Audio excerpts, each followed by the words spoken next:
Hello everyone, Tone Deaf Monk. So, hot off the heels of the last CCA IM that I reviewed, the Pianist, this is the CCA Polaris. Not doing any kind of unboxing, it is exactly the same as every other KZ and CCA, which is fine by me. I'm going to shout out to KZ, first of all, not just for the improvement in tuning, but for this. Comes in the box. And it's nice. But the yin and the yang. A little bit hard to understand where they're talking about the tuning switches, where it says flick the first switch up, low frequency up to level 1. That totally makes sense. Turn on switch 1 and 2, but the picture shows only switch 2 up. Turn on switch 1, 2, and 3, and again it shows you switch 3 on. Now, I did play around with all of the switches, and every time you flick switch 1, 2, or 3 up, it gains a little bit of bass. So if, for instance, if you flicked button 3 up, it would be the third level of bass boost. And then if you flicked 1, it would give a little bit more, 2 a little bit more, and 1, 2, 3 being the maximum, if that makes sense.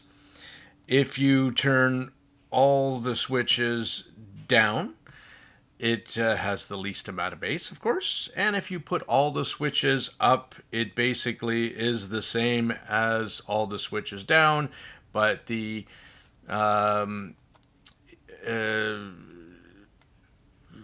what's the word I'm looking for here? It's easier to drive. It's more efficient. There you go. Yeah. So that's what happened.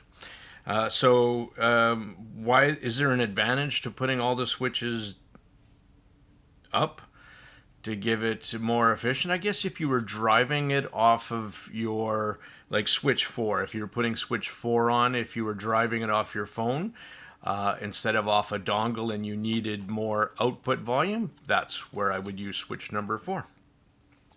But and on the bottom it does say, note the above is only an introduction to the functions of the switches. You can set different switch combinations according to your personal preference. I think that's great. Product warranty card is actually, this whole thing is what came on. And when I did measuring and channel balancing, came out very, very nice. So quality control, bang on. No questions asked there. So the Pianist. Go back to a different IM just for a second. One of the criticisms that I said is it wasn't so many criticisms as it was the tuning that wasn't my preferred, where it had a lot of upper energy but not a lot of lower energy. And some people really love that. But were cellos, double bass.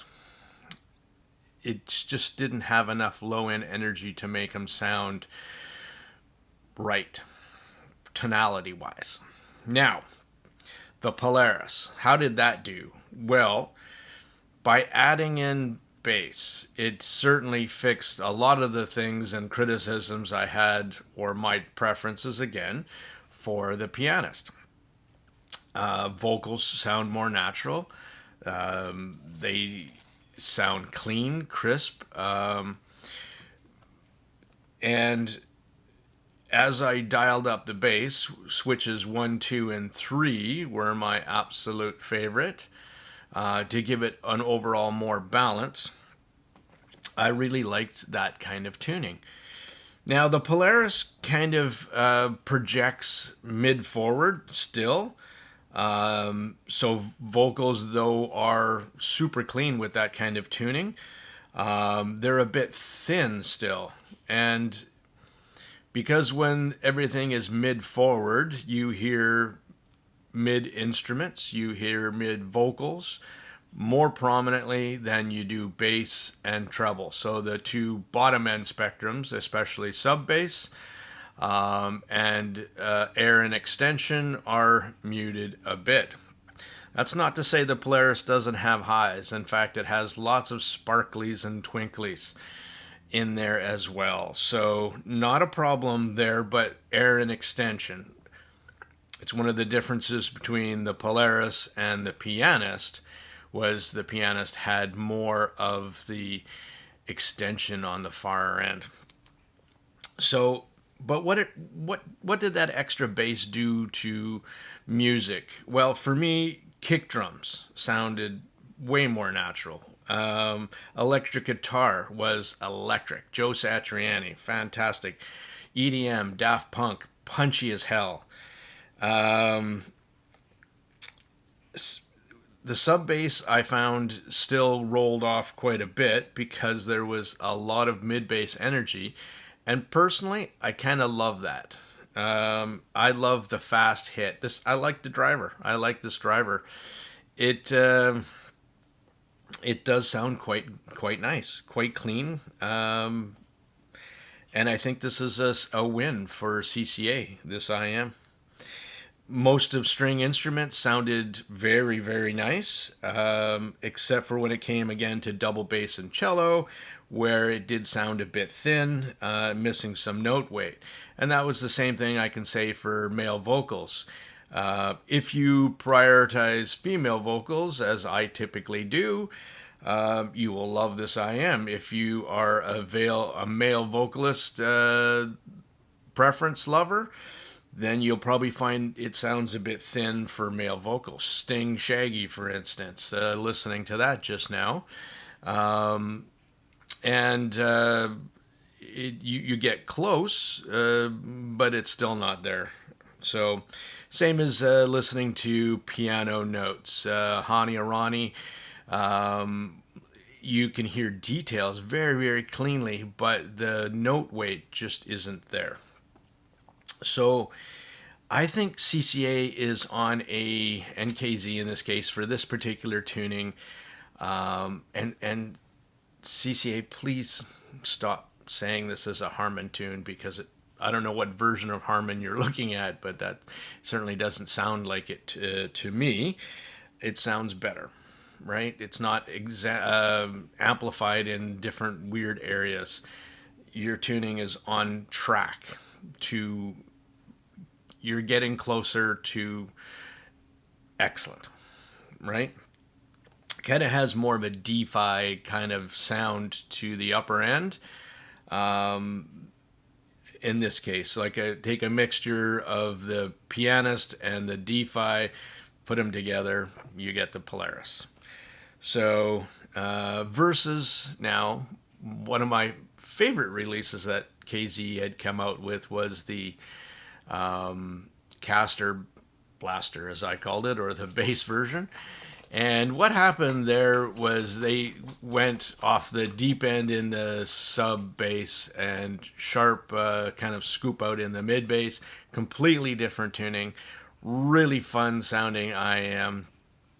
Out of the two, that's more, what I would pick up more is the fun Caster Blaster than I would the Polaris. And the reason I say that is that as engaging as the Polaris is, and the fast, speedy bass, which I absolutely love from this driver, I just found it was a little too upper, mid, forward, and vocal forward.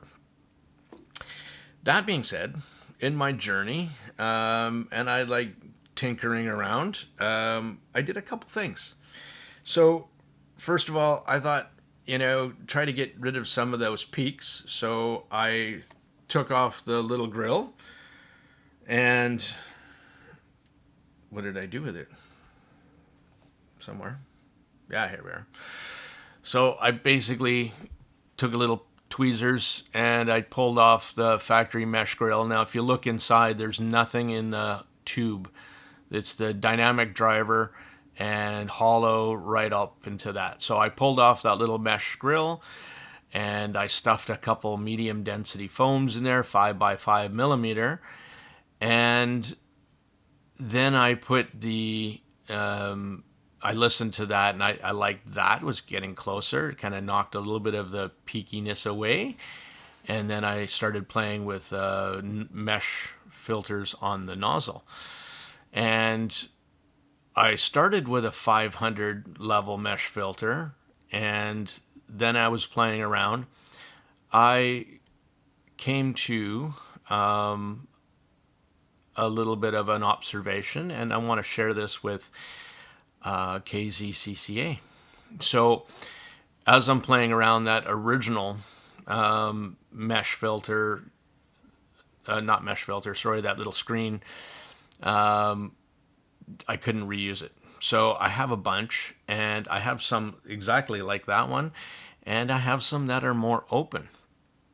So then I put a little bit more open one. I got pictures on there. And what I found was that the soundstage opened up quite a bit. And I found that it just had a better tonality overall. And that was an interesting observation from the really, really tight mesh screen that came on all of the CCA and KZs to a more open one. So my recommendation in the future for CCA KZ is to source out a bit more open screen, and it'll change the tonality in a good way. So once I did that, again, I really liked in that direction. And then I put back on a 500 level filter. I put it on a warm source, and I put it on a solid copper cable. And you put all that together, you got a really wonderful sounding $12 IM. Not everyone's going to play around with the tuning foams and that. This is more feedback for CCA KZ to look at doing something like that. So a couple tuning foams in the nozzle, 500 level filter on the grill or underneath the grill, which would probably be better because then you can do it factory. And lastly, solid copper cable, no SPC. And even you could at that point make a non-tuning switch version, and you've got a very well tuned. What happens there is it knocks down the pin gain, it knocks down some of those peaks, it smooths it out, and as you do that, your bottom end kind of gives you the perception of rolling up a bit more. That's a pretty awesome tuning. So keep going with the way you're going. First of all, I gotta say I love the naming process now. No longer XYZ. It's great. I think that's great. Keep that going. Keep your tunings going. You're doing a great job, and you're going in the right direction. This gets very close, and some people are gonna love it. Absolutely love it. Out of the box.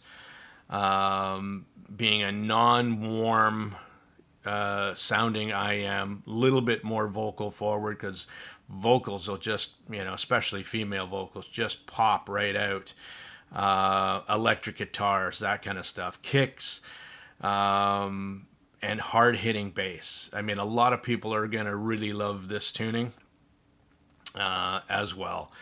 As just like I love the Caster Blaster, I really appreciate the Polaris, and I really appreciated it with some of the tuning modifications to get it down to where I really was enjoying it, where you could sit back and you can just completely get lost in the music. And I think that's huge praise to say for a $12 IM. So as long as you know what you're getting, so CCA Polaris, just in conclusion, you're going to get mid forward, you're going to get very slamming mid bass over sub bass, and you're going to get instruments sound bright and crisp. You're not going to get a massive amount of air and extension with this IM. And it's going to be something you can easily drive, again, off of your phone, especially with switch number 4. And you do kind of like the fact that you can adjust it for you, right? As you're hitting buttons 1, 2, and 3, you keep adjusting more and more bass or less and less bass, depending on your preference. So this is the Tone Deaf Monk. Thank you for watching my video review of the CCA Polaris. I'm out for now. Thank you.